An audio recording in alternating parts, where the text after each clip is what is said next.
This is Natural Powerlifting Radio. Deadlifts, chicken nuggets, video games. This is Check My Total, a powerlifting podcast with Timothy Payne and Andrew Hinson. Welcome everybody to another episode. In this episode, we're back with another Mythbusters. Another Mythbusters. And let's say this milk. this You're already getting ahead of yourself. Is going to be all about the milkshakes that bring all the boys and the girls to the yard. Yeah, but not just regular milk. We're going to be talking about soy products. We're going to be talking about soy products, and the myth is, do soy products cause man boobies?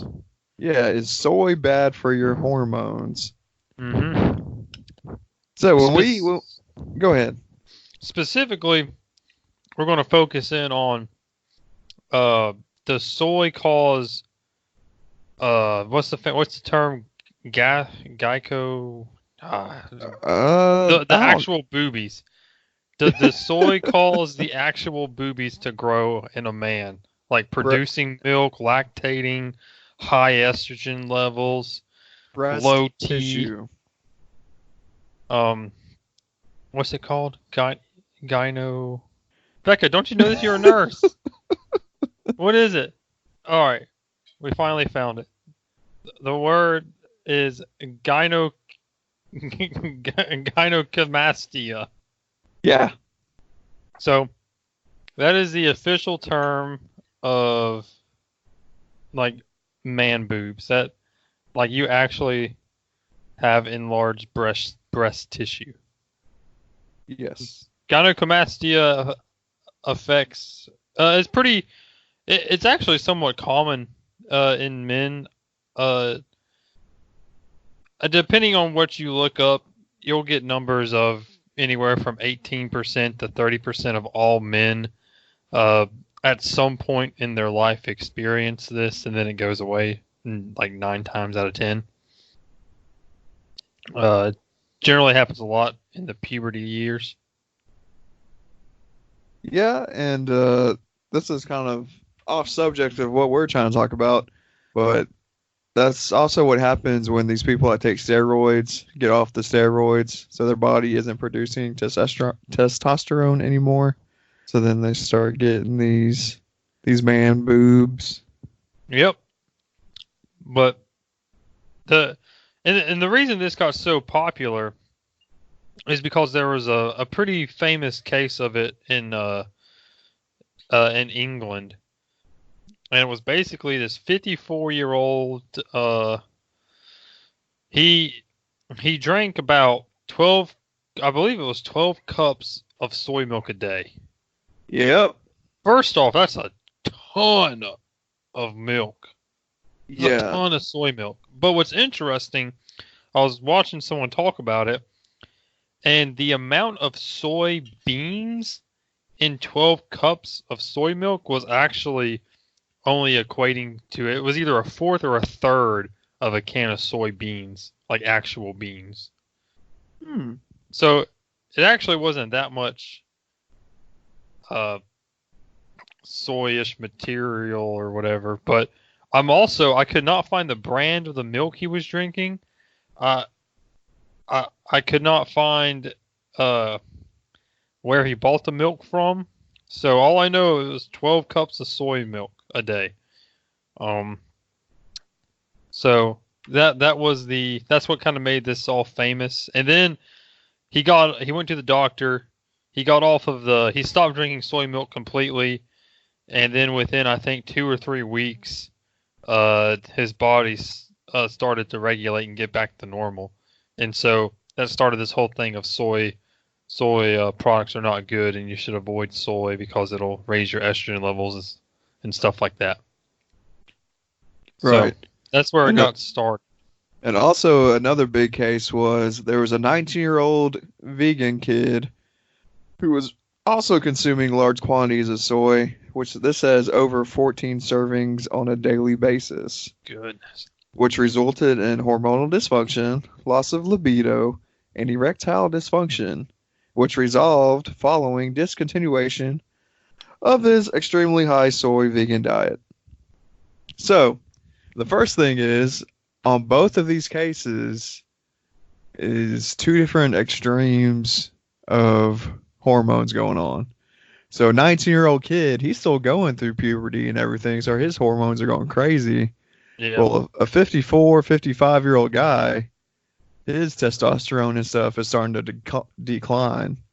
Yeah. So his testosterone's going away. So to me, that's already saying, these guys are already in some kind of testosterone deficiency. Well, I mean, maybe not the 19-year-old kid, but when you're going through puberty, everything's going crazy. Yeah, that's true. I guess one argument would be, would these people have had this result if they did not consume any soy products? It's hard to tell. Would they be fine if they just would have eaten meat and stuff like that? They could have had other side effects, or it could be that they both had man boobs as a baseline, like they both had the gynecomastia when they started. Yeah. But possibly not. But the real question is does this apply to the general public, or are these two cases outliers, and should they be considered? Should they even be considered when talking about soy products? So I've read quite a few different articles and papers, and I don't know. You got any paper that you got that stood out, or anything you found on YouTube or something? Well, I got an article, but this guy that wrote the article, he has all kinds of sources. So his sources are coming from, let's see here. One of his sources is, I can't even pronounce half of this stuff, man. I ain't no doctor. But story research, which came from AICR, so American Institute for Cancer Research. That's one of his sources. He's got another source for the Association of Soy Food Consumption Agency, which, they're probably going to tell you nothing's wrong with it. Yeah. He's got a bunch of sources from doctors that have conducted their own studies. But the first question is, does soy contain estrogen? Soybeans. So, soybeans, they don't contain estrogens, but they contain compounds known as isoflavones. I guess that's how you call them. Yeah. So these isoflavones, there's 3 of them, and once again, they're these medical names that I can't pronounce. So daidzein or daidzein, gynostine, and then glycine. And these are all known as the isoflavones, or however you want to pronounce it. But another way that they are called, other than isoflavones, is phytoestrogens. So the phyto just means that it's derived from a plant. So it doesn't have estrogen, but it's got phytoestrogens. So it's a fake estrogen that connects to estrogen receptors. And you got 2 receptors in your body. So you got an ER alpha and an ER beta. And depending on what the phytoestrogen connects to is what triggers if you're going to have a positive response to it or a negative response to it. So in this case, the negative response would be, growing the breast tissue. So I say all that to say that since it's a phytoestrogen, you have no clue of what the estrogen molecule is going to attach to. the beta or the alpha. And it's such a minuscule thing that I'm jumping the gun here, but I think soybeans giving you man boobs, I think it's completely a myth. Yeah. I wonder, did you find anything on, like, is there any contributing factors as to which of the ends it'll attach to? Let's see. This thing says there are also 2 types of estrogen receptors, which I just read or just said. Alpha beta, which are found in different tissues of the body. Isoflavones have been shown to be selective in their binding to these receptors, choosing to bind to either beta in preference or alpha, and hence are often referred to as selective estrogen receptor modulators, SERMs. This selective binding affinity helps to explain how they can both enhance and inhibit the action of estrogen depending on the type of tissue. But anyways, it doesn't say, it just decides what it wants to attach to and attaches to it. There's no... Interesting. Yeah, there's no reason for it. Because, since it's a fake thing, I guess it's just floating around in there, and the first thing it gets stuck to is what it hangs on to. I don't know. Yeah, I ain't no chemist. Yeah, I really don't know. Me neither. But I can read these papers, and I can see trends in the data. And so I got a paper here by Mark Mencia, PhD. Okay. So basically, he did a study on these isoflavones and the soy products. It's actually a good paper. It gets kind of deep, but it's not too bad. Not too bad of a read. It's got some good charts and a very conclusive summary and all this. I do like a good chart to look at. I like pictures. Yeah, so his is pretty interesting. So basically, he talks about the claim. He brings up the case about the guy who drank a bunch of soy milk, the 50-some-year-old. He did not bring up the 19-year-old. Okay. So this was written back in 2010, I think. 2010, really? Yeah. Okay. My article is from 2016. I found some more recent ones, but I oh, like JK, this. it's from 2018. One of his way. sources was 2016. My bad. Okay. Anyways, go ahead. So basically, he talks about the effects of these isoflavones, and he actually tested on some different animals.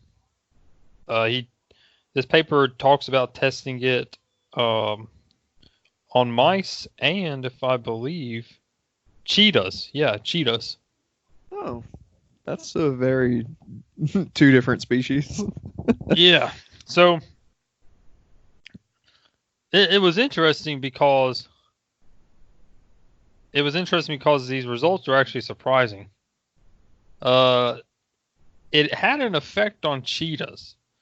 So what happened is there was a fertility issue in the females. No issues in the males, but the female cheetahs had some fertility issues. But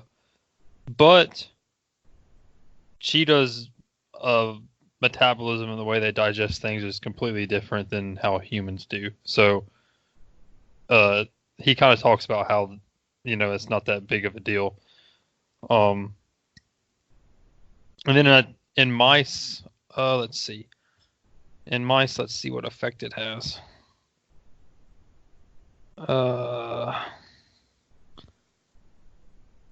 Let's see. Is it mouse? Call it mouse. While you're looking that up, one of the things I want to say that was actually in that Game Changers movie is the phytoestrogens that you're getting from all the soy. Since it attaches to your estrogen receptors, that's stopping real estrogen from attaching to the receptors because, there's already a molecule or whatever you want to call it attached. So you're actually blocking real estrogen getting into your body by using the soy and getting the phytoestrogens. And there's also, this article talks about there being a study that when comparing estrogen to phytoestrogens, that phytoestrogens are way inferior and weaker than real estrogen. And there's one study that says recent results, which once again, this is 2018, by the Baglia et al. From the Shanghai Women's Study, which is a cohort of over 70,000 women, found that those who had the highest intake of soy products during childhood and adulthood had a reduced risk of breast cancer. And then even the women that already had breast cancer, it said that they reduced their risk of cancer by actually intaking the soy. Yeah, I got a paper on that, I believe, too. Yeah, I was watching some YouTube videos and saw a lot of people talk about these studies and how men who ate soy sometimes came out with a lower estrogen level. Yeah, which I think goes back to that, like I was saying, the phytoestrogens attaching and not real estrogen. Yeah. So this paper in rats, so the reason that people contribute soy to like ED or something like that is largely because there was a study done on rats and they were given a bunch of soy and isoflavones and basically they had some negative effects in rats and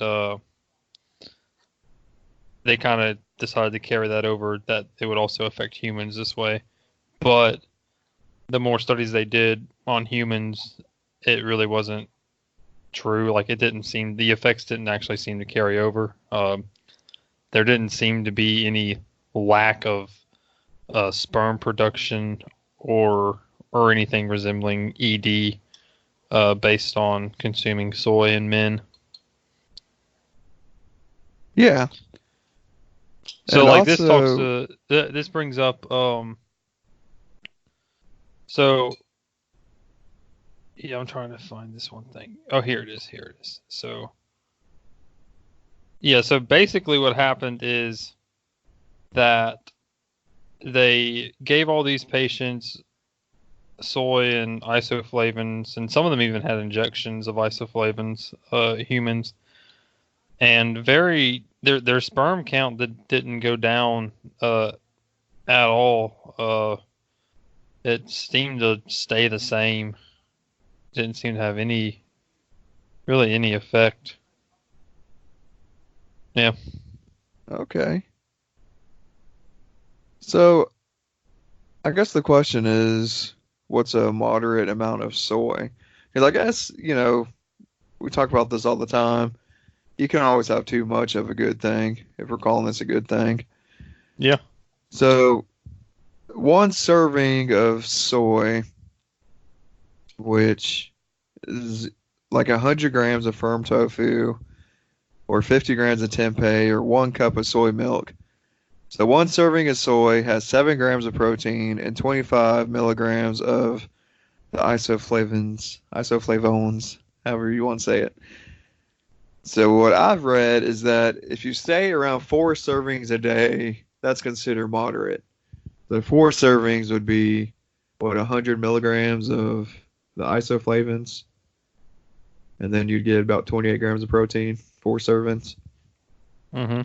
They say that's a moderate amount, which is pretty good. That'd be 4 cups of milk, and I don't know, besides this 54-year-old dude who's drinking 4 cups of milk a day. I know that's a lot. That is a lot. Oh, here's an interesting thing. There was a study done by Chevero et al. at the at the intervention of, I don't even know what country this is. Anyway, it was about this couple that was trying to have a baby for 3 years, Uh-huh.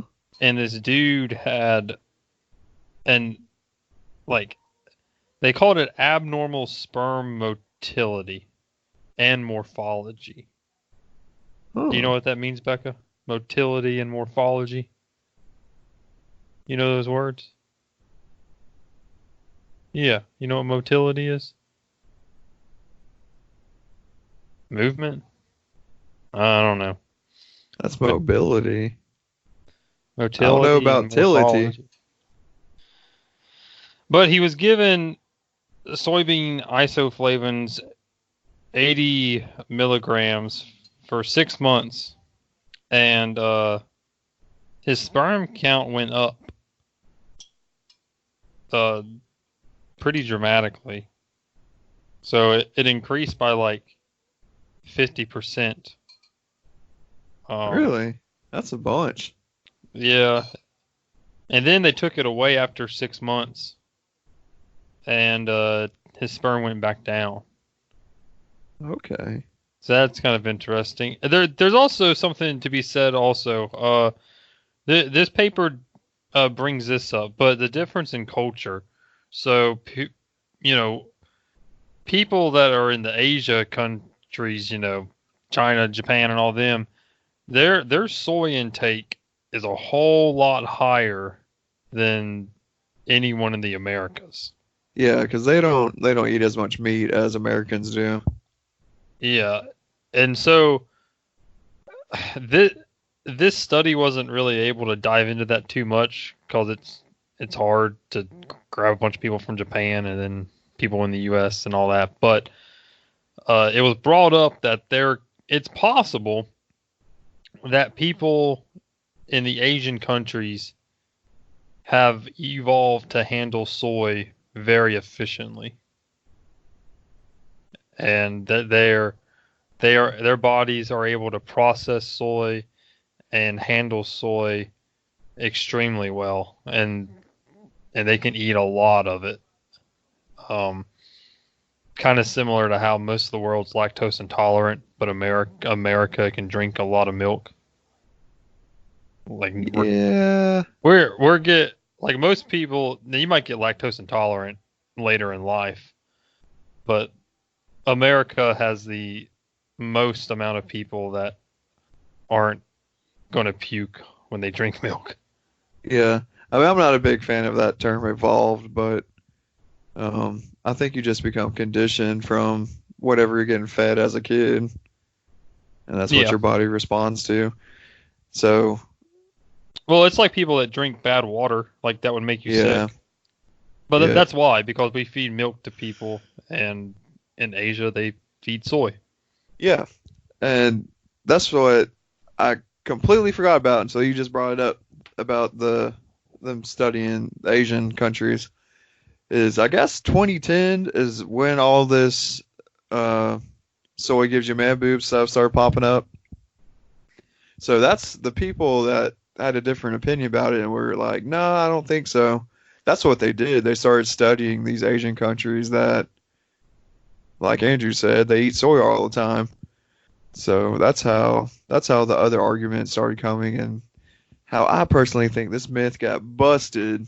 And if we learned anything, I think you need to have some soy a couple times a week. It sounds like. It sounds like there's some benefits, like some it can help level out some estrogen levels and stuff. But maybe we'll post these articles in our post or something. Yeah, I'd be down for that. We can post it. I think. Do I think it's possible that there are some people that are born and for some reason cannot handle soy, and whatever, like they eat it and like something whack happens and it always attaches to the wrong receptors? Yeah, I think that's out there. Like, I think you can be an outlier, and I I think it's possible that maybe eating soy is not great for someone who just can't handle it, or they got some issues, hormonal issues. So it's possible. But You the know what same the can be said for almost anything. you know what the crazy thing to me is about all these studies that have to do with food and things like that is out of however many years people have been saying, which let's just say 10 years since I said 2010 a second ago. So in 10 years, there's only been 2 cases where somebody's got some man boobs. It's Yeah, like, come on now. Are we really that worried about eating some soy? yeah. It seems to be pretty rare. Um, yeah, it just seems to be very rare. I mean, Asian countries, man, those people don't even have boobs. Nope. Those are tiny, And tiny, tiny, tiny people. and this is another kind of side tangent, but there's the China study, which is actually talking about diabetes and everything, and how these Asian countries eat so much rice, which is, real high, it gets turned into sugar or whatever. Hmm. But now we're not talking about how a lot of China and stuff's already become Americanized, but these people that are still living out on farms and stuff, just eating rice all the time. No, none of them got the cancer or got diabetes or anything, and they live to be, 90, 100 years old. So Yeah, there's all kinds of stuff that's crazy when you think about it, which that's a whole nother podcast, and I can go into more, which we've actually talked about before, the whole diabetes thing. yeah, But yeah, that's a whole different podcast. But like I said, this is my third time saying it. I think this myth is busted. yeah. I think it's pretty busted. I think you're gonna have a hard time proving it in the for 99.9% of the population. Agreed. Now, I have heard that. Well, the only counter argument I've heard is, what about the Impossible Burger? Have you seen the new stuff coming out about the Impossible Burger? What you talking about?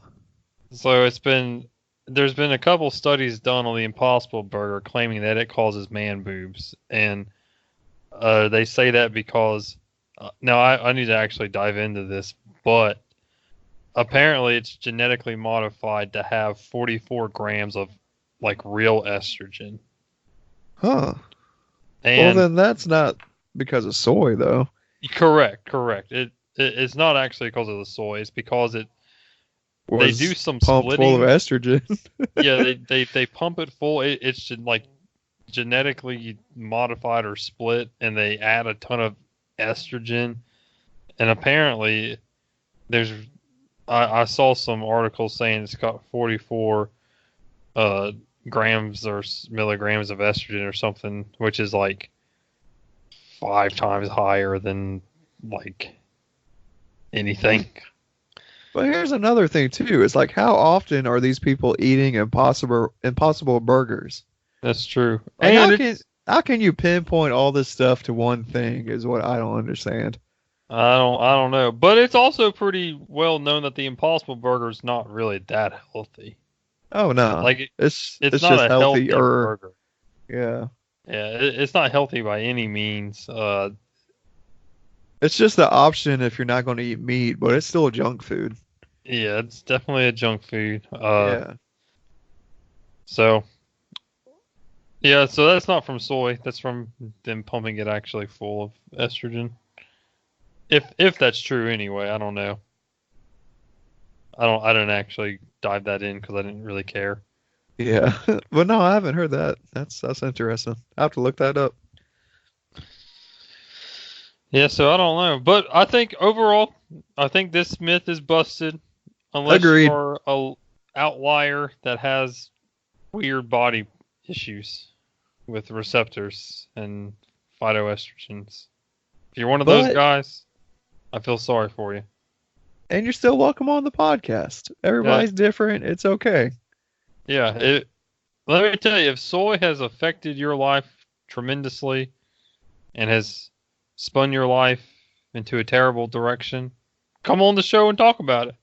Yeah. Come on the show and talk about it. I ain't got no problem with that. Now, you might not be in the majority, but I'll talk to an edge case. Oh, yeah. And also, if you're feeling a little low and you're just wanting some people to be your friend, you should tag them in our new post, which isn't new. It's actually a week old. That's true. We got a couple entries. Yeah. So anyways, what I'm talking about is our giveaway is still going on. You still got time to enter. So we're going to give away a Check My Total t-shirt and then your choice of any kind of Titan wrist strap. Yep. Which them gold ones look pretty snazzy, which I think are the ones I use for... Ooh, there's my telephone. I don't know if you heard that. I'm pretty sure the gold ones are the ones I use for the picture. Is that what they're called? Gold wraps? Probably, I don't know. I don't know either. But anyways, guys, go check out that post, share it to your story, tag a few people, get some extra entries in. Yeah. Win you some wrist wraps. Oh, yeah. Get yourself a wrist wrap. Yeah. It's free stuff. I don't see why not. And I apologize for that really bad segue, because it wasn't that good. Because how are you going to tag friends if you ain't got any friends? I don't know. That's true. I don't know. And if you know any competitive eaters, send them our way. Still looking for a competitive eater to get on the show. Competitive eaters wanted. I want to talk to one. We need to talk to one that eats a lot of soy and see if they have man boobs. That's true. I wonder if we got any tofu eating champions. You think that's a thing? Like a tofu? Oh, surely, man. Let me see. Tofu eating champion. Let's see if there's a champion. There's got to be someone. Hey, there are tofu eating championships. Well, maybe we should message one of those guys. Goodness, dude, this guy is ripped. Uh-oh. This soy eating dude is cut up. See? The myth is busted, people. Yeah. Wow, that's impressive. Well, but yeah, ladies and gentlemen, this myth has been busted. 100% soy does not give you man boobs. Unless you're one of those crazy outliers. But I think there's only been 2 of them documented in the past 10 years. So I doubt you're one of them. And in fact, there's benefits to eating soy. Possibly, it might level out your estrogen levels. It might reduce some cancer risk. You know, it might be good to try. It's always worth eating something different. Branch out there. Become the Asian. Oh, I'm turning Japanese. I'm turning Japanese. I'm turning Japanese. Oh, the tofu. Oh, the dragon of China says, eat your tofu, kid. Make you big and strong. That's it for this podcast. We out of here. You know we'll have to edit this. We out. What's up, everybody? It's the end of the decade, but it's the beginning of a new powerlifting season. February 8th will be the IBP Western Carolina Powerlifting Open in Morganton, North Carolina. That'll be the first full power meet of the year. But all you ladies listening out there, on March 21st will be the second annual Iron Girl Powerlifting Championships, and that will also be full power. For more meets and what we have scheduled so far, go ahead and check out the website, ironboypowerlifting.com. Please subscribe and thank you for listening. Be sure to follow @CheckMyTotal on Instagram for all the latest updates.